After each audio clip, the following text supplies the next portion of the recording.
Imagine the Earth's atmosphere, also known as the ionosphere, as a thick soap bubble. It is a membrane, a natural electrically charged shield around the Earth, protecting all life from deadly solar radiation. We have to have the atmosphere for survival. I don't think we should do anything to damage it. Without the ionosphere, I'd be fried, you'd be fried, all life on Earth would be fried. In 1912, Nikola Tesla, a visionary genius, saw ways to tame the sky, to make the atmosphere glow. He developed alternating current, high-frequency radio technology, and free energy. He experimented with both high and low frequencies and electromagnetic waves. He envisioned altering the weather and creating shields around the Earth to protect us from missiles, and he claimed he knew how to split the Earth in two.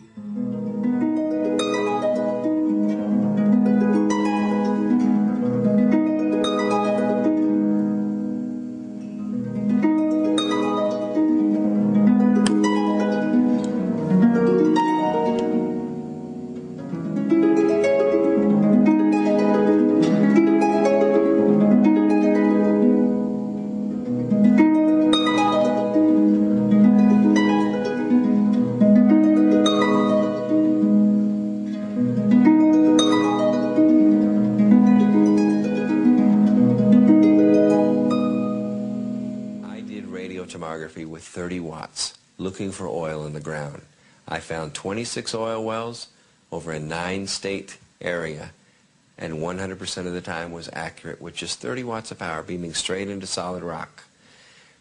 Harp uses 1 billion watts, beamed straight into the ionosphere for experiments. Picture these strings on the piano as layers of the Earth. Each one has its own frequency. What we used to do is beam radio waves into the ground, and it would vibrate any strings that were present in the ground. We might get a sound back like, and we'd say, that's natural gas. We might get a sound back like, and we'd say, that's crude oil. We were able to identify each frequency. We accomplished this with just 30 watts of radio power. If you do this with 2 billion watts, the vibrations are so violent that the entire piano would shake. In fact, the whole house would shake. In fact, the vibrations could be so severe underground that could even cause an earthquake. This is a sky about a half hour before the earthquake in China. It's called earthquake lights. And that's something that looks similar to the northern lights, and it's something that has happened before other earthquakes, but no one knows what it is, what causes it. It's being studied to see if it could be some kind of warning sign that could be used to predict big earthquakes, but look at that. Nobody knows what causes that. That's fascinating. And we've seen reports of those for decades, really, but no one's actually caught it on tape until just now. That was 30 minutes before that major earthquake in China. Facility. It's not the only one like it in the world. Harp has some capabilities that we feel are better than some of the others. You can change the frequencies. You can shift the beam so that you can move it from one part of the ionosphere to another, and it has quite a bit more power than some of the other facilities throughout the world that are doing the same kinds of research.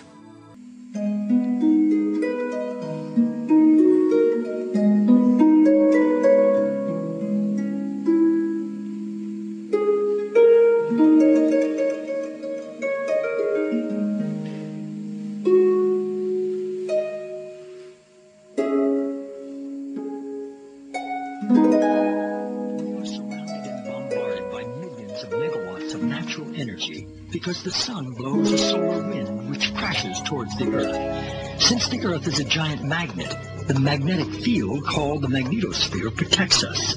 Harp's original patents were designed to distort or alter the magnetosphere. It's interesting to compare humans and the Earth. The Earth has a magnetic field. Humans actually generate a magnetic field too, especially in our hearts and brains. Every cell in our body has a powerful magnetic substance called magnetite, which responds sensitively to magnetic fields in our environment. If Harp is altering the magnetosphere, which is the magnetic field of the Earth and all around it, surely this will have an effect on our health and on our physiology. And once they get the energy up into the ionosphere, depending on what they want to do, they can create a secondary frequency, causing the atmosphere to vibrate, sending that signal back down to the Earth. But this same kind of signals in the same frequency range, can affect human mood. The human brain operates on very low frequencies. For example, when we're thinking, actively, we're generating about 13, 14 cycles per second. When we're meditating, we're generating 8 cycles per second. And when we're asleep, the brain waves are running at about 4 cycles per second. And Harp is capable of generating all of these frequencies. These kinds of signals can control the human brain. And if you can control these frequencies and multiples of these frequencies and various combinations, you can control all kinds of emotions. You can generate happiness, you could generate sadness, you can generate any mood you want. So what we've done is we've got a cloud generator up here, an ultrasonic nebulizer. It's going to create real water particles, just like you would find in a cloud. What we're seeing now is we're actually filling this chamber with microscopic water particles. You can see that it's almost completely filled with water vapor. It's beginning to condense a little bit on the sides, just so that you can see the detail. We've got a nice dense fog, just like you were sitting inside a cloud at 50,000 feet. At the bottom of the cloud chamber, Dr. Agnew has constructed an ELF wave transmitter, a miniature version of Harp. We're only using 100 watts. It's perfectly safe. When Dr. Agnew turns on the ELF wave transmitter and begins shooting ELF waves into the simulated cloud, the cloud begins to move up to the top of the chamber, taking the moisture with it.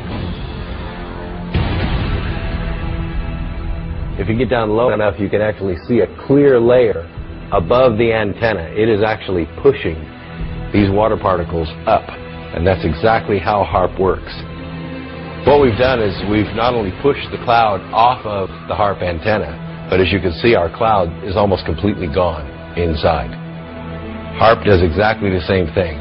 It ionizes the particles, pushes them out into space. Extremely low frequency waves are just like a subwoofer. In your car, you can actually feel the vibrations through your body. ELF waves are the same way. They vibrate the earth, and at right resonant frequencies, they can have devastating effects. When the speaker is activated, ELF waves begin to emit. Tiny vibrations in the sand are detected, and then a few seconds later, the rock representing a fault line shifts. As you can see, in a very few seconds, the resonant frequency built up in our model released the potential energy in the rock. That concussion, on a real scale, would have been felt for 100 miles. These conditions are already set up in the ground. All it takes is the activation energy to make the release happen. This is a small scale, and we're only using 30 watts in this scale.